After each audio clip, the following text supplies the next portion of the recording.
빌립보서 3장 7절에서 9절 같이 읽겠습니다. 그러나 무엇이든지 내게 유익하던 것을 내가 그리스도를 위하여 다 해로 여길 뿐더러 또한 모든 것을 해로 여김은 내 주 그리스도 예수를 아는 지식이 가장 고상하기 때문이라. 내가 그를 위하여 모든 것을 잃어버리고 배설물로 여김은 그리스도를 얻고 그 안에서 발견되려 함이니 내가 가진 의는 율법에서 난 것이 아니요 오직 그리스도를 믿음으로 말미암은 것이니 곧 믿음으로 하나님께로부터 난 의라. 아멘. 화면 한 장 넘겨주세요. 말과 행동이 다른 사람이 있습니다. 생각과 말이 다른 사람도 있습니다. 말이나 행동이 그 사람이 평소에 추구하는 신념이나 가치관과 일치하지 않는 경우가 있더라는 거죠. 이는 감정이나 말이나 행동에서 빈번하게 발생합니다. 일종의 이율배반의 현상이죠.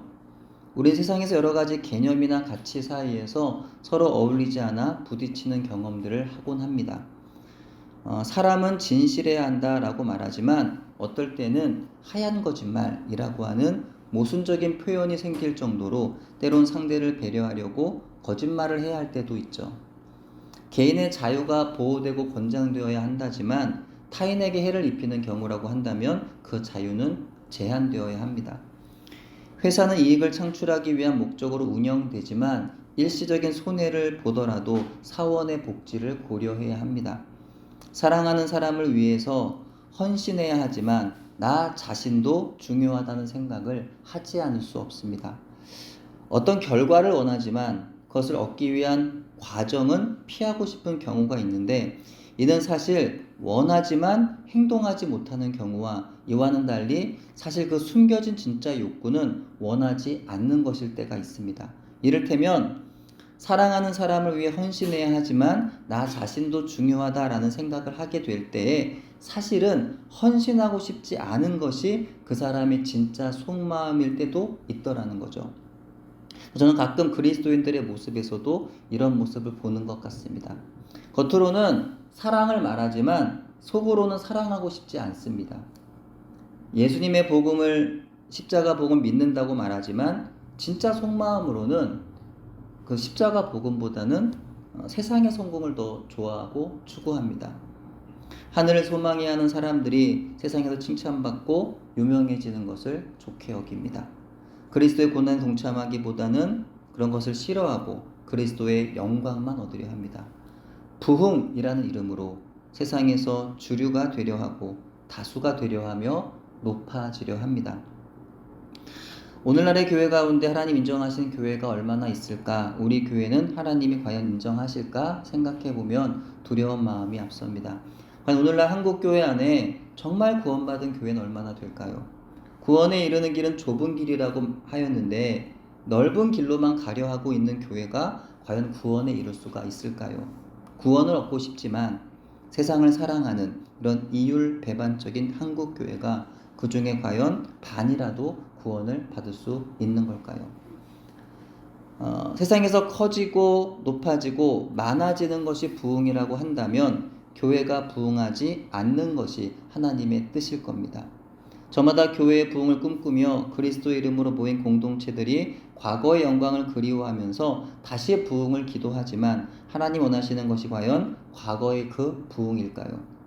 신학교마다 학생들이 부족하다고 말하고 선교단체들마다 교육생들이 이전처럼 찾아오지 않는다며 과거의 그 부흥을 다시 이루어 보고자 여러 가지 인간적인 시도들을 하고 있지만 그렇게 한다고 해서 과연 부흥이 올까요? 세계적으로 부흥하고 있는 교회들의 주류를 이루고 있는 교단은 한국의 순복음 교단이 속한 오순절 계열의 교회들이라고 합니다. 성령의 강력한 임재와 체험이 강조되는 성향을 가진 교단으로 기도의 역사와 영적인 뜨거운 체험들이 지속적으로 일어난 그 교회들은 지금도 세계적으로 성장하고 있는데 그 이외의 교단에 속한 교회들은 대부분 정체하거나 쇠퇴하고 있다는 것입니다. 얼마 전 지방회에 어느 한 장로님은 이런 이야기를 하셨어요. 한국교회가 오순절 계열의 교회들처럼 그렇게 기도의 뜨거운 역사와 성령의 체험 있는 교회가 되어야 합니다라고 그렇게 말입니다. 여러분 어떻게 생각하세요?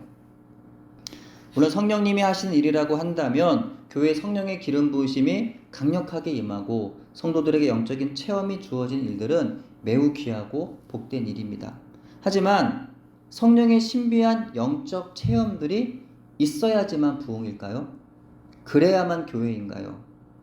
성령님이 하시는 일이 기도가 뜨거워져 방언과 치유와 각양의 영적인 은사가 나타나는 것이 전부일까요?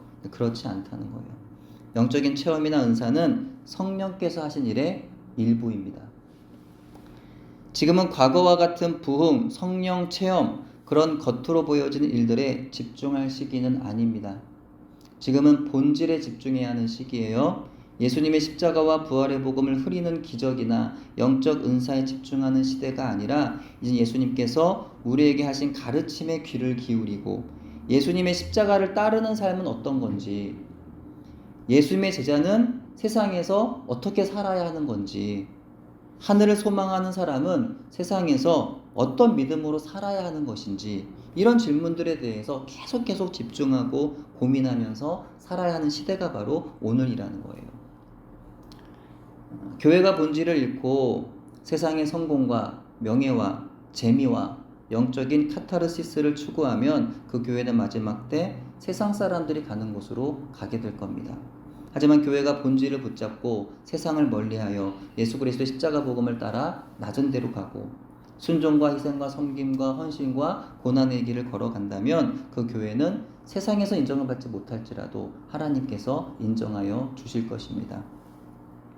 오늘날 교회들 가운데 세상에서 인정받는 교회들이 있어요. 세상에서 명성을 얻고 세상 사람들에게 호기심을 불러일으키며 세상 사람들의 마음을 얻는 교회들이 있습니다. 그것이 예수님의 부르심에 따른 빛과 소금이 되는 삶으로 그런 호기심을 얻는 것이라고 한다면 매우 귀하고 복된 일이겠지만, 엄청난 돈으로 사람들의 마음을 사고 화려한 볼거리들로 호기심을 불러일으키는 교회는 세상에서 그들의 인정을 받을지는 몰라도 그리스도의 인정을 받지는 못할 거라는 겁니다. 과거 수련 목회자 시절에 교회 학교 아이들 전도에 대하여 고민하던 저는 어느 한 수도권에 위치한 교회에서 문화를 통한 전도법을 강의한다고 하는 세미나 광고를 접하게 되었습니다. 그 세미나에서 주를 이루는 것은 마술로 복음을 전한다는 것이에요. 저는 당시 아이들을 전도하려는 마음에 여러 가지 다양한 고민을 하던 끝에 이것도 하나의 방법이 아닐까 하는 생각을 하게 된 거예요. 그래서 마음을 먹고 그 교회를 향해 가는 길에 마음 한쪽에서는 뭔가 찜찜함이 있었습니다. 과연 맞나? 마술로 하는 전도라. 이게 맞나? 의문이 들었지만 일단 가서 들어보기로 했어요. 근데 세미나 중에 드는 생각은 역시 이건 아니다 라는 생각이 마음속에 강하게 들어왔던 겁니다. 아무리 세상의 방법이 사람들의 마음을 끄는 것이 될지라도 그것으로 인하여 복음을 희석시키면 안 된다는 거죠. 세상 사람들에게도, 세상 사람들이 복음을 잘 알지 못할 것 같지만, 그렇게 나는 생각이 되지만, 그럼에도 불구하고 세상 사람들에게도 우리가 전할 것은 오직 복음이어야 한다는 겁니다. 기독교 문화 가운데 만들어내는 영상물이나 음악들 가운데 아무리 사람들이 열광하여도 거기에 복음이 아닌 기적이나 신비 같은 화려한 퍼포먼스로 사람들을 현혹하고 사람의 마음을 위로하는 가사로 복음이 가리워진다면 사람들은 좋아해도 하나님이 기뻐하시지를 않는 겁니다. 과거 한국교회 부흥의 시기에 많이 하던 전도법은요, 선물 공세입니다. 대형교회는 대형교회대로, 소형교회는 소형교회대로 저마다 가진 재정을 총동원해서 사람들을 끌어모으는 거예요. 그렇게 온 사람들은 대부분 뭐에 관심이 있을까요? 그 사람들이 십자가 복음, 예수님에 관심이 있어서 모이는 걸까요? 절대 아니죠. 선물 준다니까 오는 거예요. 그들의 관심 오직 선물입니다. 그래서 여기 와서 내가 뭘 받아갈까? 그런 것만 생각하고 오는 거예요. 물론 이런 방법을 통해서도 일부 예수님을 만나고 변화받은 사람들이 있을 겁니다. 하지만 그렇다고 해서 과연 그 방법을 하나님이 기뻐하실까? 이런 고민을 하지 않을 수 없다는 거죠. 예수님을 믿는다는 분들이 하는 이야기들이 매번 모이기만 하면 돈입니다. 교회 성도들이 모이면 많이 하는 얘기들이 돈이에요. 예. 근데 성경 그 어디에서도 돈 걱정하라는 말씀 없어요. 여러분 찾아보셨습니까? 예. 돈이 없는 걸 걱정해라. 뭐 이런 성경 구절 있나요? 성경에 없습니다. 근데 수많은 그리스도인들이 매일마다 돈 걱정하며 살아갑니다. 성경 어디에도요, 돈이 많은 것을 자랑하라고 하는 말씀도 없어요. 근데 수많은 그리스도인들이 돈이 많다는 걸 자랑합니다. 자녀들을 자랑하는 것도 보세요. 자녀들의 믿음이 잘 성장하는 것을 자랑하는 게 아니라 자녀들이 명문대에 다니고 대기업 사원이라는 사실을 자랑합니다. 오늘 본문에 의하면 바울 사도는 세상에서 유익하게 여겼던 것들을 해로 여겨 배설물로 버렸다고 말씀하고 있는데, 오늘날 성도 가운데, 심지어 목사 가운데 세상에서 유익하게 여겼던 것들을 버리지 않고 신앙생활하고 목회하는 분들이 여전히 계시죠. 그런데요, 그러려면 왜 예수를 믿을까요? 그러려면 왜 목회를 합니까? 그 세상으로 가서 돈이나 열심히 벌면 되는 거 아닌가요? 왜 힘들게 예수 믿으면서 성경 말씀과 다른 자신의 마음과 생각과 말과 행동 때문에, 이런 이율배반적인 나의 모습 때문에 스트레스를 받고 죄책감을 받으며 사나요? 그래도 예수님을 믿는다는 이유로 나름의 포기하고 헌신한 부분이 있는 것도 사실인데, 세상을 여전히 아직도 다 버리지는 못해서 세상에서도 원하는 성공을 얻지 못하고 하나님 앞에서도 원하는 복음을 얻지 못하는, 왜 그런 안타까운 인생을 살고 있는 건가요? 무엇을 하든 한 가지 중요한 그것을 선택하는 저와 여러분 되기를 바랍니다. 절대로 둘 다 가질 수는 없어요. 하나를 우리는 선택해야 하는 겁니다. 세상에 많은 일로 염려하던 마르다에게 주님 하신 말씀이 있죠. 네가 많은 일로 염려하고 근심하나 몇 가지만 하든지 혹은 한 가지만이라도 족하니라. 물론 그녀의 섬김과 봉사도 귀한 일이었습니다. 하지만 그 일로 인하여 염려하지 말라는 거예요. 그 일 때문에 염려하지 말고 더 귀하신 예수님을 붙잡으라고 하시는 주님의 말씀입니다. 하나님의 나라가 이미 우리의 눈앞에 다가오고 있는 지금 이 시대, 우리는 무엇을 소망하며 무엇을 추구하며 살아야 하는 걸까요? 이 시대를 깨달았던 바울이 가장 먼저 한 일은 자신의 그동안 유익하게 여겨졌던 세상의 모든 것들을 배설물로 여겨 버렸다는 겁니다. 돈도 버리고 학문도 버리고 가문도 버리고 사람의 인정과 세상의 영광을 버렸어요. 버렸습니다. 어떤 분은 바울이 학문이 많고 가문이 좋으니까 그렇게 멋지게 하나님께 쓰임받은 게 아니냐라고 말씀하실지 모르지만, 분명히 성경은 말씀해요. 버렸다는 거예요. 버렸어요. 그리고 오직 예수님의 십자가 복음만 붙들었습니다. 그렇다면 오늘날 교회는 어떨까요? 저와 여러분 어떤가요? 돈을 버렸나요? 학문을 버렸나요? 가문을 버렸나요? 사람의 인정과 세상의 영광을 버렸나요? 다 움켜가지고 있는 상태에서 예수님까지 가지겠다고 하고 있진 않나요? 세상을 변화시키겠다며 복음을 버리고 거기 이상한 인본주의적인 물을 타서 흐리게 만들고는 그것이 복음이라며 전하고, 거기에 세상이 호응하고 박수를 치면 그것을 자랑으로 여기는 것이 오늘날 한국교회 아니던가요? 기독 문화라는 것이 세상 사람들이 좋아한다고 주님이 기뻐하신 일이라고 생각한다면 대단한 착각이라는 것을 우리는 알아야 합니다. 십자가의 복음은 인류 역사상 단 한 번도 세상이 좋아했던 적이 없기 때문이에요. 단 한 번도 복음은 세상의 주류가 된 적도, 세상의 다수가 된 적도 없습니다. 근데 세상의 교회 문화에 열광하고 있다면 그것은 이상한 일이에요. 무언가 그 문화에 문제가 있는 거죠. 복음이 아닐 가능성이 있다는 겁니다. 하나님의 사람이라는 사람들이 하나님의 나라를 소망하지 않고 세상을 소망하게 되면 이런 일들이 벌어집니다. 정치, 경제, 사회, 문화 곳곳에서 하나님을 대적하는 소리들이 들려오고 있음에도 불구하고 그 소리들이 잘못되었다는 것을 말하지 않아요. 그냥 다수를 따라서 그렇게 같이 흘러가는 겁니다. 안타깝게도 마지막 때 분명 교회는 양과 염소로, 그렇게 반으로 갈라지게 될 것이 눈에 선합니다.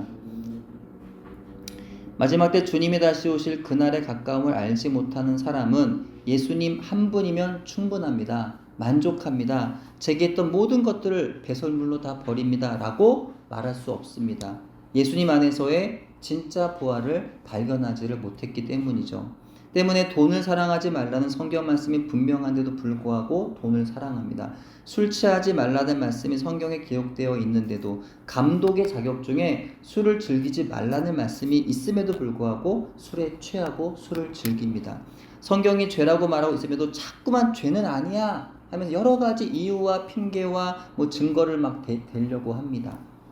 바울은 오직 예수님과 그분이 십자가에 사신 일들만 전하겠다고 고백하고 있는데 오늘날 강단에서는 십자가가 없는 세상 이야기들이 마치 복음처럼 선포되고 있습니다. 여러분은 지금 어디쯤 계신가요? 우리는 참으로 믿음 안에 있는가? 오늘 기도자가 이렇게 기도한 바 있습니다. 우리는 참으로 믿음 안에 있는가? 스스로의 믿음을 시험하고 확증해 보아야 합니다. 그렇지 않으면 복음이 아닌 세상의 문화에 다 같이 휩쓸려 가는 거예요. 그렇게 염소의 무리들처럼 그렇게 염소들이 가는 길, 주님의 그런 구원의 길로 가는 거룩한 양이 아니라 주님을 거절한, 또 주님을 믿는다고 말하지만 또 주님께서 원하지 않으시는 길을 걸었던 그런 염소의 무리들이 되고 마는 거예요. 우리도 바울이 발견한 가장 귀한 보화 누군가요? 귀한 보화 예수 그리스도를 발견해야 하는 줄로 믿습니다. 하지만 우리가 예수 그리스도를 발견하려면 바울이 그랬던 것처럼 우리가 그동안 유익하고 고상하게 여겼던 나의 모든 것들을 해로 여겨 배설물로 버려야 한다는 겁니다. 버리지 않고 주님을 따라보겠다? 그런 건 있을 수 없어요. 거짓말입니다. 세상에 사랑하던 것들을 양손에 움켜쥐고 주님도 사랑하겠다라는 말은 거짓말이에요. 복음은요, 세상과 같이 갈 수 없어요. 세상을 사랑함을 먼저 버려야 복음이 드러나고 세상 욕심과 소원을 내려놓아야 하늘을 소망하게 되는 것이며 세상에 유익하던 것들을 버려야 주님을 얻을 수 있는 겁니다. 한 사람이 두 주인을 결코 섬길 수 없기 때문입니다. 빌립보서 3장 1절에 바울은 말씀합니다. 끝으로 나의 형제들아 주 안에서 기뻐하라. 세상에서 하늘을 소망하는 사람들이 가장 먼저 할 일은 바로 주 안에서 기뻐하는 겁니다. 혹자는요 이렇게 말할지 몰라요. 바울은 많이 배웠잖아. 바울은 많이 가졌잖아. 가문도 좋고 재물도 있잖아. 그래서 그렇게 말하는 거 아니야. 하지만 뒤에 이어진 말씀대로 바울은 이미 예수를 만나고 나서 그 가졌던 그 모든 것들을 다 버린 사람이에요. 그래서 현실적으로는 남은 게 없어요. 현재 눈에 보이는 거라고는 차가운 감옥 갇힌 노인이 된 그런 자기의 모습입니다. 바울에게는요, 오늘날 어떤 교회 목사님들처럼 주를 위한 목회 여정의 끝에 보장된 어떤 안락한 집이나 전별금과 같은 어떤 대우나 보상도 주어지지를 않았습니다. 왜요? 그는 늘 입버릇처럼 말했듯이 그는 예수 그리스도의 종일 뿐이었기 때문입니다. 다음 화면 누가복음 17장 7절부터 10절 주님이 하신 말씀 같이 읽겠습니다. 너희 중 누구에게 밭을 갈거나 양을 치거나 하는 종이 있어 밭에서 돌아오면 그더러 곧 와서 앉아서 먹으라 말할 자가 있느냐? 도리어 그더러 내 먹을 것을 준비하고 띠를 띠고 내가 먹고 마시는 동안에 수종 들고 너는 그 후에 먹고 마시라 하지 않겠느냐? 명한 대로 하였다고 종에게 감사하겠느냐? 이와 같이 너희도 명령받은 것을 다 행한 후에 이르기를 우리는 무익한 종이라 우리가 하여야 할 일을 한 것뿐이라 할지니라. 아멘. 예수님의 말씀에 등장한 이 주인은 어쩌면 종의 수고를 몰라준 나쁜 주인 같아도 보입니다. 하지만 여기서 주님이 하시고자 하신 말씀은 그 주인에게 집중하라는 게 아니라 그 종이 마땅히 가져야 하는 자세가 무엇인지 그것을 집중하라는 거예요. 그것을 가르치시기 위함이에요. 종은 칭찬이나 좋은 대우나 알맞은 보상을 위해 일하는 사람이 아니에요. 교회에서도 정말 이 주님 앞에 주의 몸된 교회를 헌신하고 충성하는 사람들 가운데 실족하고 실망한 이유가 뭐예요? 시험 드는 이유가 뭐예요? 내가 이만큼 했는데, 내가 이 교회를 이만큼 헌신했는데 아무도 몰라줘요. 성도들도 안 알아주고 목사님도 안 알아줘. 그래서 막 시험 들고 실족하는. 근데 그게 아니라, 그건 종의 모습이 아니라는 겁니다. 그 자기가 마땅히 해야 할 일을 한 것뿐이에요. 당연히 해야 할 일인데 칭찬이나 보상을 받을 이유가 있나요, 없나요? 없는 거예요. 그 종의 자세는 겸손함과 감사함으로 맡겨진 일에 충성하는 겁니다. 바울에게 있어서 보상과 같은 것들은요 찾아볼 수 없었습니다. 바울만큼 이 세상 가운데 주의 복음을 위해 수고하고 헌신한 사람이 누가 있나요? 그 정도 바울 했으면 정말 바울에겐 정말 그 노후가 쫙 보장돼야 되는 게 아닌가요? 근데 전혀 그런 게 없었다는 거예요. 그에게 남은 건 감옥이었습니다. 그에게 남은 건 질병이었어요. 하지만 그는요 기뻐합니다. 주님 왜 저를 이렇게 힘들게 하십니까? 제가 그만큼 얼마나 제가 노력했습니까? 주를 얼마나 헌신했습니까? 왜 저에게 이런 것만 주십니까? 바울은 그렇게 말하지 않았고요. 오히려 기뻐했다는 거예요. 어떻게 기뻐하셨을까요? 그럼에도 불구하고 주 안에서 그토록 사랑하고 평생에 전했던 예수 그리스도 안에서 그는 기뻐하고 있었던 겁니다. 그 기쁨을 고난과 박해가 많은 세상 한가운데 있던 빌립보 교회 성도들에게 또한 전하고 있는 겁니다. 그리고 바울은 육체적으로 신뢰할 만한 할례나 율법이나 가문이나 종교적인 전통 그리고 자신의 열심 등 그동안 유익하게 여기던 그 모든 것들을 그리스도를 얻기 위하여 해로 여긴다고 고백합니다. 그리스도 예수를 아는 지식이 세상의 그 어느 것들보다 고상하기 때문이라는 거예요. 그래서 그 유익하게 여기던 것들을 배설물로 여겨 버렸다는 거예요. 다음 화면이요. 진짜 보화를 발견한 사람은요, 그 보화를 얻기 위해서라면 다른 세상의 모든 것들을 버릴 수 있어요. 세상의 모든 것들을 다 버려야 그 보화를 얻는 것이라고 한다면 기꺼이 즐거움으로 그 모든 것들을 버릴 수가 있는 거죠. 근데 아직도 세상의 것들을 버리지 못했다는 것은 진짜 보화를 발견하지를 못했다는 얘기입니다. 일부 버리기는 했지만 여전히 그 버린 것들에 대한 아쉬움이 마음속에 남아있고 아직도 여전히 붙잡고 버리지 못하는 것들이 있다면 진짜 보화에 대한 믿음이 없기 때문입니다. 바울은 세상에서 누구나 자랑할 만한 엄청난 능력이 되는 로마 시민권을 가지고 있었습니다. 바울은 난지 8일 만에 할례를 받을 정도로 히브리인들의 율법을 따르는 가정에서 성장하였습니다. 한 손에는 로마의 시민권을 다른 한 손에는 유대인의 전통을 가진 사람이 바로 바울이었던 거예요. 그는 또한 베냐민 지파라는 탁월한 가문에서 베냐민 지파에 누가 나왔습니까? 사울 왕, 이스라엘 초대 왕이 나왔잖아요. 또 베냐민 지파라는 그 탁월한 가문에서 태어난 사람으로 바리새인이라는 직책을 태어날 때부터 가지고 있었습니다. 그 율법을 최고의 스승에게서 수학한 사람으로서 바리새인 중에 바리새인이었어요. 예수님을 만나기 전, 예수님을 알기 전, 예수를 믿고 따르기 전 바울은 세상의 그 어떤 사람들보다도 성공이 보장되어 있는 사람이었던 겁니다. 그런데요, 예수를 만나고 나니까 자기가 자랑하던 그 모든 것들이 한순간 아무것도 아님을 깨닫게 된 거예요. 그 모든 것들이 자기에는 쓰레기처럼 여겨졌고 똥처럼 여겨졌어요. 정말 그 대단하고 엄청나게 귀했던 것들이 예수님을 알고 나니까 한순간 정말 쓰레기야. 정말 똥인 거야. 그동안 율법에 흠없이 살아온 자신의 날들이 결코 자랑이 될 수 없는 쓸모없는 인생이었더라는 겁니다. 예수님 없이 살아온 그 모든 지난 날들의 자랑이었던 가문과 학식과 종교적인 전통들이 하나같이 예수님 얻기에 방해가 되는 배설물, 그 이상의 그 무엇도 아니라는 사실을 알게 되었던 겁니다. 그래서 바울은요, 그 모든 것들을 버린 거예요. 똥처럼 버린 거예요. 우리 가운데 똥을 싸고 나서 내가 싼 똥을 유심히 바라보면서 버리기 아주 아까워 망설이는 분들 계신가요? 그런 분이 계시면 병원 가셔야 됩니다. 당연히 똥은 싸고 나면 미련 없이 물을 내려버리는 거예요. 바울이 그랬던 거죠.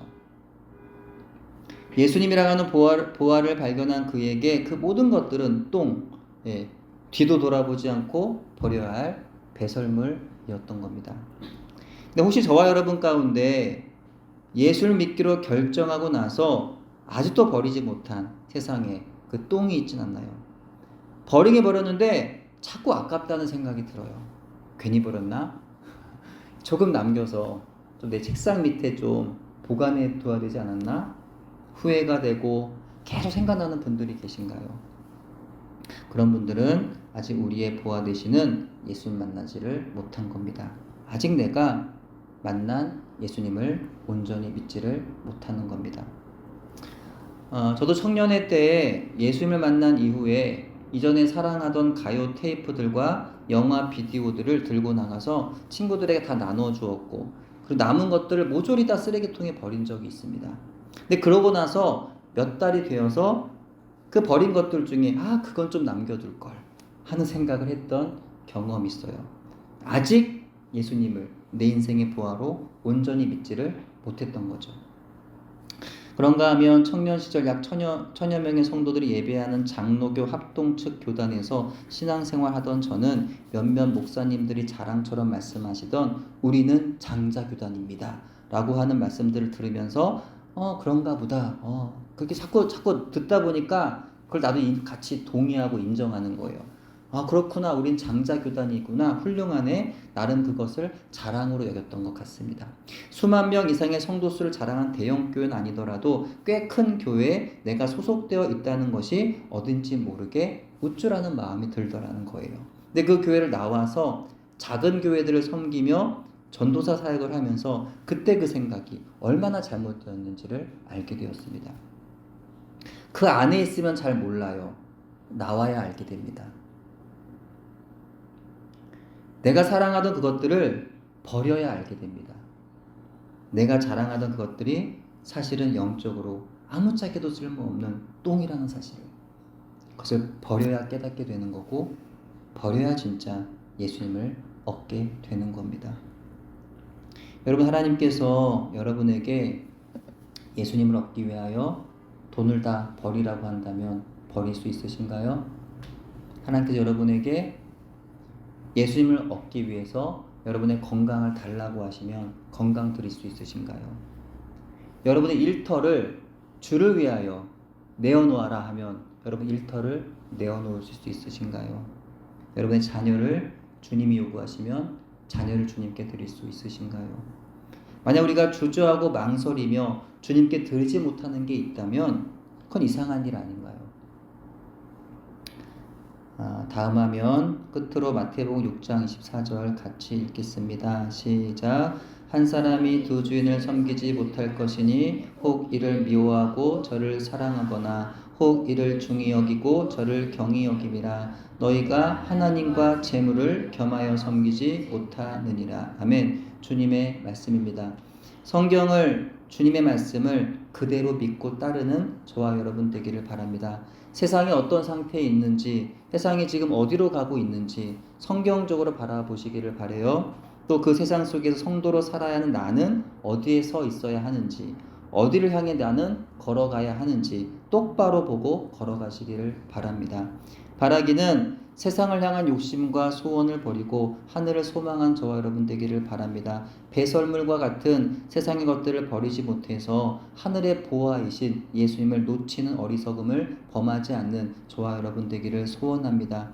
세상의 것들을 버리는 것은 내 마음대로 할 수 없어요. 하지만 내 인생의 보아이신 예수님을 만나면 찬양의 가사처럼 우리는 무명이어도 고난 중에도 내 몸이 약해도 가난하여도 실패하여도 오직 예수님 안에 만족할 수 있으며, 그러면 기쁨으로 세상에 사랑했던 모든 것들을 버릴 수 있는 줄로 믿습니다. 이 은혜를 날마다 충만히 맛보며 살아가는 저와 여러분의 삶이 되기를 간절히 소원합니다. 기도합니다. 하나님, 예수님을 처음 만났을 때 우리는 예수님을 사랑한다고, 예수님을 따르겠다고, 예수님과 모든 일을 함께 하기를 원한다고 결심하고 소원하며 약속하였습니다. 처음엔 그렇게 예수님과 같이 걷는 그 모든 길들이 즐거웠고 행복했습니다. 정말 매일이 놀랍고 매 순간이 신기한 경험이었습니다. 하지만 점점 예수님 만나는 시간들을 소홀히 하였고 예수님을 처음 만났을 그날에 버렸던 세상의 것들이 자꾸 떠올라 하나둘 다시 모아들이기 시작하였습니다. 그럼 점차적으로 예수님과 멀어졌던 것 같습니다. 주님, 우리를 다시 만나 주시옵소서. 우리 안에서 항상 저희와 함께하여 주시고 늘 우리의 삶의 길을 인도하여 주시옵소서. 그리하여 세상에 사랑하던 것들을 기쁘게 버리고 주님을 얻는 우리 모두가 되도록 인도해 주옵소서. 예수님 이름으로 기도합니다. 아멘.